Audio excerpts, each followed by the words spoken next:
Hello दोस्तों, आपको हमारे यूट्यूब चैनल पर बहुत बहुत स्वागत है। दोस्तों अगर आप सफलता के लिए क्या ज़रूरी है या जानना चाहते हैं तो आप इस कहानी में बने रहिए।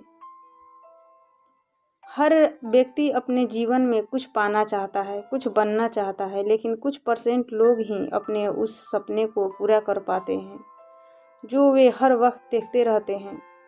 इसके पीछे क्या कारण है, क्या आप जानना चाहते हैं? तो दोस्तों अगर हाँ तो यह कहानी आपके लिए ही है। दोस्तों यह कहानी गौतम बुद्ध की जीवन से ली गई है और इस कहानी को अगर आप अंत तक सुनते हैं तो आपको समझ में आ जाएगा कि सफलता क्या है, सफलता को हम कैसे हासिल कर सकते हैं। तो दोस्तों चलिए हम इसको जानेंगे एक कहानी के माध्यम से।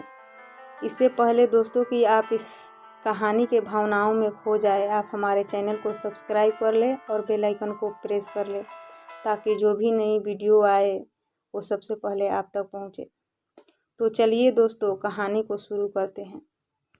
दोस्तों एक बार गौतम बुद्ध अपने भिक्षुओं के साथ एक गांव से गुजर रहे थे और उस गांव में पानी की व्यवस्था बिल्कुल भी नहीं थी, जिसके कारण लोगों को अपने गांव से बहुत दूर पानी लाने के लिए जाना पड़ता था।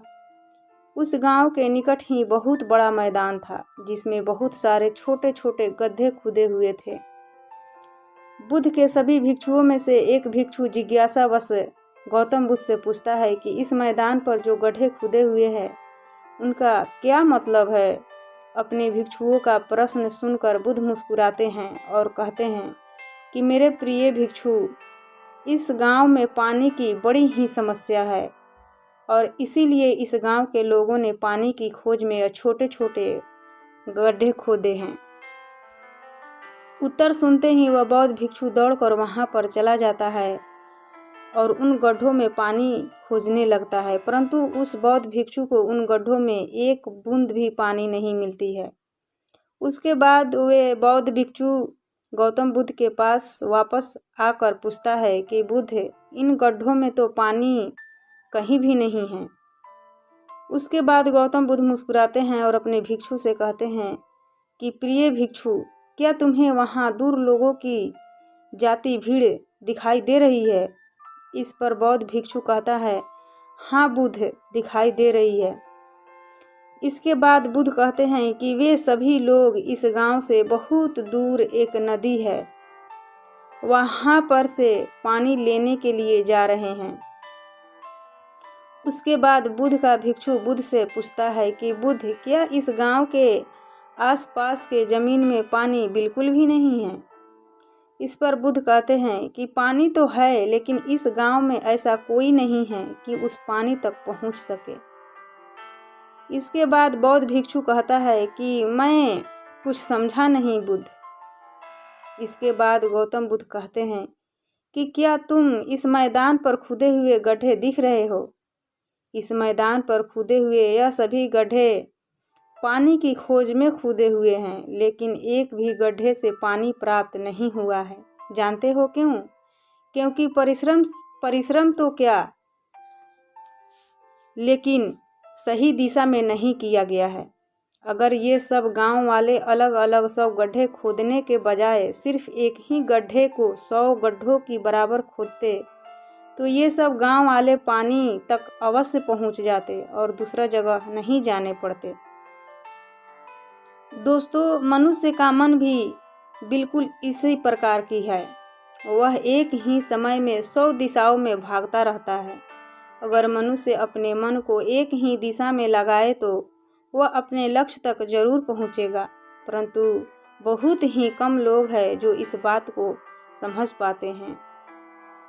दोस्तों आपकी सफलता का कारण आपका मन ही है और आपके मन का 100 अलग अलग दिशाओं में भागना और आपको इसे किसी एक दिशा में केंद्रित ना कर पाना ही है।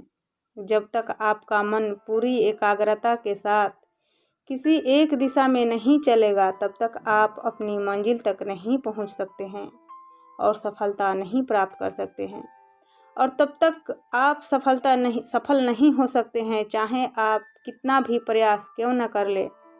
तो दोस्तों इसीलिए कोई व्यक्ति अगर अपने लक्ष्य को हासिल करना चाहता है तो उसे अपने मन को एक ही दिशा में लगाना चाहिए, क्योंकि यदि उसे सही दिशा में न किया जाए तो कठिन परिश्रम करना बेकार है।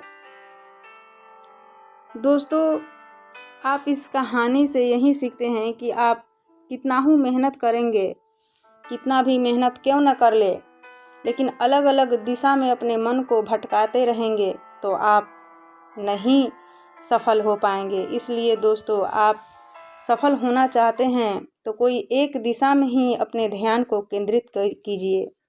तो दोस्तों, ये कहानी आपको कैसी लगी कृपया हमें कमेंट बॉक्स में कमेंट करके ज़रूर बताएं, और अच्छी लगी होगी तो अपने दोस्तों के साथ ज़रूर शेयर करें।